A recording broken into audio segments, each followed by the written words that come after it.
So, ayun, ngayon ay Sunday. Sunday, schedule ngayon ni ate ng kanyang pa-ultrasound. Si ate one week na pala siyang may sakit na anong araw ba yun, te? Nagpunta tayo ng, nakalimutan ko lang. Kasi ako nakapag-video dahil tarantang na kami, no? Monday talaga. Unang absent ko. Oh, yun. Pero Tapos, Wednesday. oo nga pala. So ngayon, nagtuloy-tuloy yung lagnat niya. Hindi namin maintindihan kung ano. Pina-admit na namin doon sa City Care dito sa Valenzuela. Ngayon, lahat ng lab test niya. So, lahat sa dugo, sa kidney, sa ganito. Wala talagang na-detect ni isa. And pati UTI, kasi dati nagka-UTI siya, wala. Malinis yung ihi niya, maliban sa mga red na unti. Dahil sabi ng doktor, it's normal dahil may regla si ate. And yung lagnat talaga niya ay bababa, tataas, bababa. Ngayon, nag-request sila kasi yung allergies, buong katawan mula balikat hanggang balakang, na hanggang paa, hanggang talampakan. So ngayon, nag-request si doktora na ipagawa to sa amin. And mag-close up niya ba? Yan. Ayan. Ipapagawa namin to kasi sabi ni doktora, clear naman lahat. Baka kasi ang problema niya is sa daluyan daw ng ihi, baka daw may bato or ano, kaya ipapatingnan to. Kasi yung back pain niya, doon nagmumula yung mga ngalay-ngalay niya. So, titingnan natin kung ano. Kasi nakukuha naman to agad ang result yung hintayin namin. So, stress na rin kami no. Walang tulog, walang ano lahat. Ayan, itsura niya. Lagi kasi siyang sumusuka-suka siya ng suka ng suka. Buti na nga lang ngayon mga siguro 2 days na. Hindi na siya nagsusuka. Pero simula nung araw na yon na nagsakit yung ulo niya, suka siya ng suka. Kakain ng unti susuka. Kahit matulog, magising siya, susukat. So, masakit na yung automatic, di ba? Pag sukat tayo ng suka, yung magilid-gilid natin. Kasi ako alam ko yun, dahil yun yung habit ko. Pag masakit yung ulo, yung mata, nagsusuka din talaga ako. So, alam ko yun, kalisado ko na. Masakit sa gilid na sa tiyan, masakit na yun. Parang bugbog na ba yung mga gilid ng katawan? And ayan, dati kasi yung hinala namin is baka sa mata. Ayan, nagpa-EO na rin kami. So, ang ano ng EO, nung chinik siya, yung mata niya walang sirap. So, yung hindi siya binigyan ng salamin na may grado dahil okay yung mata niya. Ang inano na lang sa kanya is yan, yung eyeglasses na anti-rad. So, kasi sumasakit yung mata niya sa computer pag nakatutok and sa cellphone, sa araw and sa ilaw. So, same sa akin, sa araw, sa ilaw. Balik-balik kami ng BMC and laking tulong din yung mga card ni ate, no? Yung Medicare ba yun, ate? Maxicare, ang laking tulong talaga. Kasi unang pasok pa lang sa ospital, and kung ano 8K agad, maliban pa dun sa mga ginawang lab test na 6K, so nabawasan ang nabayaran na lang namin is 400 pesos. Yung sa pregnancy test na hindi siya covered. Doon sa lahat ng lab test and doon sa mga doctor's fee, yun lang. Yun hindi na ang hindi nabayaran. Pero ito nga yung gagawin sa amin, sa kanya is ilalakad din namin to. So possible ang mabawas ito is, di ko alam kung 300 yung mabawas ito. Kasi sinabi na kami ang price ito is 1.3. 1.3, 1.2? 1.3 plus. 1.3 mahigit. So ilalakad namin to. Sana ang mabawas ito is sana kalahati or what, di ko alam. Pero dati kasi ang nabawas ng sa didi niya ay 300 pesos lang. So sa ngayon tayo ka natin, alis na muna kami. Happy? And magmamas tayo kasi oh my God, ang COVID na naman yun sa Quezon City ay nag-umpisa na naman siyang ano na naman yung volume doon, no? Nabalita naman sa TV. Kasi siya kayo, nagsisilaw ako kasi ako nakapag-shade talaga. Yung mata ko masyadong madamage. And mabilis ako magseta kasi pati ako naiintin sa. So, sa ngayon, babay na muna. Makarating na namin, papasok na uli kami. Si Insil, diretso doon yan. Si Insil sa may parking lot doon siya iikot. Kasi doon yung motor at may lilim. So, pasok muna kami ni ate. Babay, papa. Tara. Yung pa na muna tubig doon, katabi ka. Ihi mo na. Ihi daw muna siya. Babay na muna sa ngayon. So, dyan kami mamaya. Siya muna kami. Bakit? Nabasa ka. Dapat si ate mo pa-insert pa naman natin ito dito. Anong oras na? Ayan na. 5 minutes na lang. 12 o'clock na.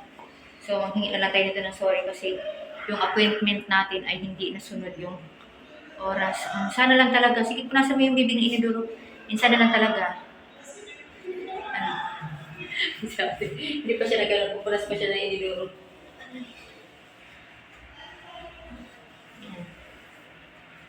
Okay. Kasi na. Yan. So, nasa grabe talaga. Kung hindi na kasi ako nag-video ng mga nangyari sa kanya the whole week. Kasi grabe stress na masyado. Alam mo, nag-anxiety na rin ako. Sabay-sabay na kami dalawa. Hawak kamay, sabay kami hihinga. Sobrang hirap. So, ayun o. Nagtaas na may lagay. Nagdala ka ng gamot? Tanong mo na kung kukuha ng pag-ulit kasi nakaraan sa pick-up noon. Ito. Inom muna si ate nito. Pinaalang po muna to doon sa lab, sa ultrasoundan kung pwede ba siyang uminom muna ng gamot kasi nag-ano na naman yung kanyang lagnat. Ayan siya, oh. Mali pala ginawa namin. Dapat pala nung dumating kami, hindi muna kami dumiretso sa CR. Doon sa mainit ka. Kasi need pala dapat punong-puno yung ano niya. Tiyan, yun nga dapat pala yung pag naiihi siya saka siya ultrasound. So ngayon naghintay ulit kami kung kailan siya maiihi. Yan, kailangan ubusin niya yan. Buti nakapagdala kami ng tubig. Ayan, naghintay ulit kami. Tapos nagtaas na namin yung lagnat niya kasi sa lamig. Sobrang naglamig na naman siya. Tapos, ewan ko na ba nito? Tapos kailangan, dito na kami sa labas kasi gusto niya maarawan. Sobrang lamig talaga doon. Ay, nako. And buti na lang, pinayagan uli na, na aprobahan uli yun doon sa MaxiCare niya. Kasi kung hindi, dapat ang bayaran namin is 1.3 or round off to 1.4. Tapos, sabi nang doon sa ay try nyo lang ma'am kung aprobahan kayo. Susuka ka? Susuka ka? Doon sa dulo ka, sumuka kung nasusuka ka. And sabi namin, sige, ilakad lang namin kasi nilakad din namin nga nung nakaraan. Ayun, aprobahan ang so, babayaran lang namin ay nasa 26 pesos, 25. Ganun siya ka, susuka talaga si ate. Sa gilid tayo, tara. Dual ka na ba talaga? Sa labi mo, nagbibitak-bitak. Ang ano baka talaga sakit na ito. Clear naman lahat ng lab test niya. Hindi ko na alam kung ano nito ng batang to. So, parang, ewan ko na lang talaga. Hintay na lang talaga namin mamay kung anong result nito. Ako ewan ko kung saan nagmumula. Pero yung lagnat niya talaga, di ko alam kung saan to na nag-uumpisa to. Parang, wala. Hindi ko alam kung yung sa dugo niya ba, chinik yung para sa dengue. Parang hindi naman kasi parang wala namang mga Pero hindi ko alam eh. Ba't ganito to? Pero itatry ko kaya to. Akit kita mamaya dun sa taas. Hintayin na kami doktor doon na pang sabi natin galing tayo ng laboratory ng Nagbabakbak na naman yung Hindi, kasi parang, parang, napaka-questionable na kasi na nararamdaman mo. Isang linggo ka ng ganyan.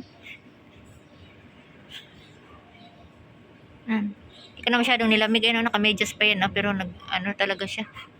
Ano itong naramdaman batang to? Bak na talaga yung bibig niya. Sobrang lamig na. Ano ba mo? Tapos pag tinermometer namin siya, ang kanyang sa thermometer niya is 36, 37, 38, 39, mga ganyan-ganyan. So mamaya na lang uli pala. Andasal ko lang talaga na walang negative na sana okay lang talaga lahat, no? Ito yung sa niya. Yung mga request niya. Ito pala yung gagawin sa kanya, yung dalawa na yan. Ay, Lord God. So buti na lang talaga, no? May ganyan, Malaking tulong talaga. Yung pala yung ibig sabihin ng yung ganitong request. Yung pala yun siya. So, mamaya pa ito gagawin.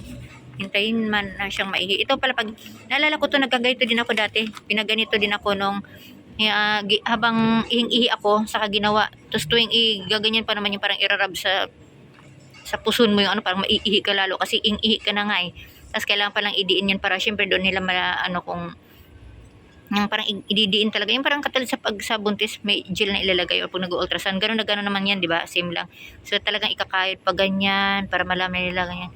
Maiihi ako, naiihi talaga ako unti nun. Pero okay lang yan. Sige lang. Fight lang. So ayun, tuluyan talaga sa ating na-admit. Pero, dextrose niya, vitamins daw yan.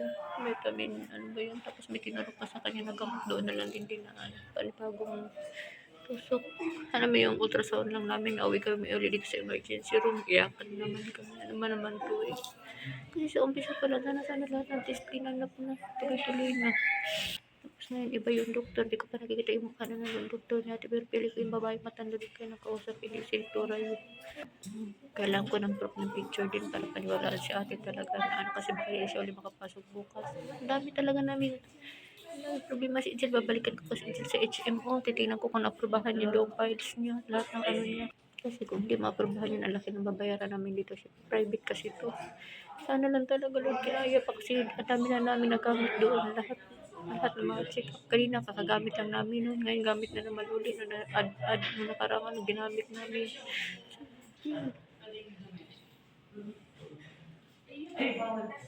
Ito naman kuha sa dugo kay ate. Per dengue, kuhaan siya.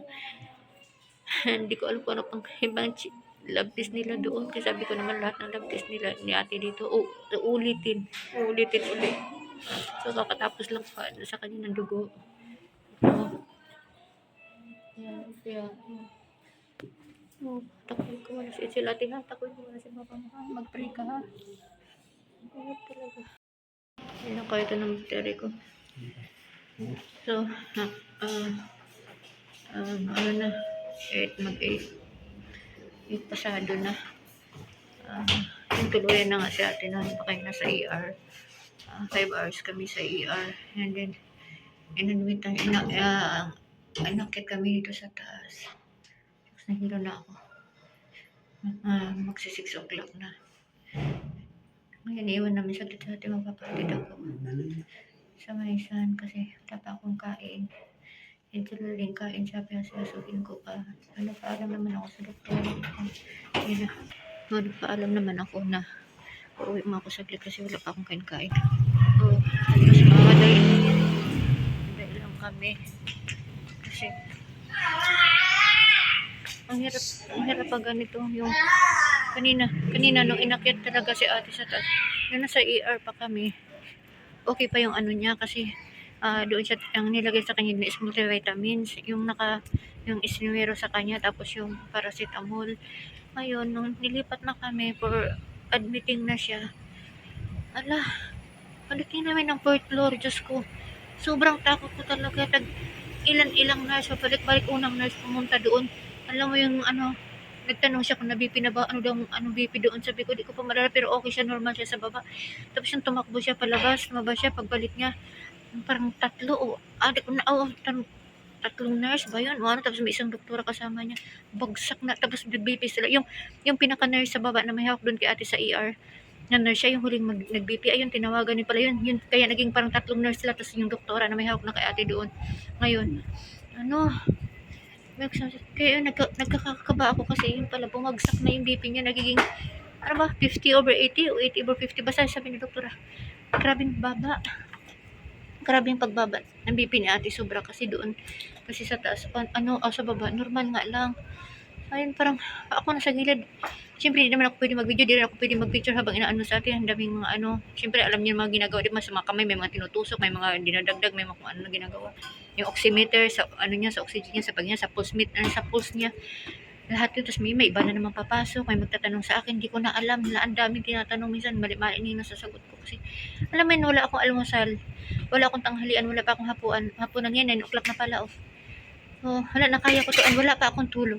Totoong wala talaga akong tulog kasi yung alaga namin pusa si Orange, may kuto-kuto kasi yun. Naaliw ako magtanggal, tsaka kasi na pag ang alaga daw ay may kuto, kaka-anemic, possible din na mawala. Ayoko, syempre mahal ko yun si Orange. Puyat na puyat talaga ako. Kasi hanggang sa Sidsel, nakauwi kayo ng umaga, madaling araw ako gising pa, nagtatanggal ako ng lisa ni Orange. So ngayon, sobrang ngarag ko talaga. Ewan ko, kinaya pa ng katawan ko ito, masakit na. So ngayon si Happy, uwi ako, magpa-plancha muna ako. Bibili pang pagkain, magpa-plancha pa ako. Mabilisan lang to. Si Edsel, pababalikin ko agad tapos niya kain kasi si ate di pwede wala kasama. Bawal. So, mabay na muna. Di ko na alam kung ano tong update ko mamaya. Dito kami sa parking lot. Kung ano ko na. So, sana lang Lord, okay. Yung anak ko doon, mabilis lang to. Please lang, sana lang talaga. Pag ganito, dapat talaga check up agad. Hindi talaga dapat ipag walang bahala. So, yun lang muna ha. Ano na to? It's 1:25. Madaling araw na, so good morning, no? Kanina pa pala ako dito na sa bahay, mga 11 yata. Natid ako ni Edsel kasi nagplansya ako, kumain kami. Tapos pagkatapos kain ni Edsel, balik na siya ulit doon kay ate. Tapos ako patuloy ako magplansya, naglipit-lipit na ako. Tapos nung natapos na ako yung mga ito, bitbitin ko ulit. Nandundag ako ng bitbitin, makailanganin ni ate mga medyas dyan, tsaka panty, tsaka kung ano-ano. Pabalik na uli ako. Si Edsel, babalik na naman siya dito, siya naman ang gurbantay kay Happy kasi bukas na Monday may pasok na si Happy. Ayoko, di talaga ako din napapalagay pag hindi ko na babantay sa atin. At the same time, hindi na ako napapalagay kasi si Happy mag-isa dito. Parang first time ko mahiwalay sa kanila. Hindi naman first time kasi nung hospital ako, ganyan din. Pero ito yung mga bagay na ayaw ko nang maulit. Kasi ano talaga kami magpamilya. So wala, tiis talaga, dasal na lang. And kasi nga, si ate, yeah, nadinggi nga siya. Yung sana lang talaga, bukas maging okay na to lahat. So, walang matinong kain, walang matinong tulog. Bahala na. So, babay na muna. Talaga na lang ganun. Antok na rin ako. Mga alaga namin gising, pati mga alaga na bagsak na yung mukha ko talaga sa antok. Ayun oh, nag-aabang sa mesa. Tara sila ka ni helmet sale. Pwede naman magpakyaw ng tricycle, pero sa kabilaan daan. So, mahal pa rin yun. Pakyaw ko kasi. Nagsuka pa sa alaga. May nagsuka pa sa alaga na rin ko. And may jacket na rin pala akong dala dito. Ayan. Mamaya ko na rin doon suotin kasi nagpapawisan na ako. Okay, nakaplansya naman na ako.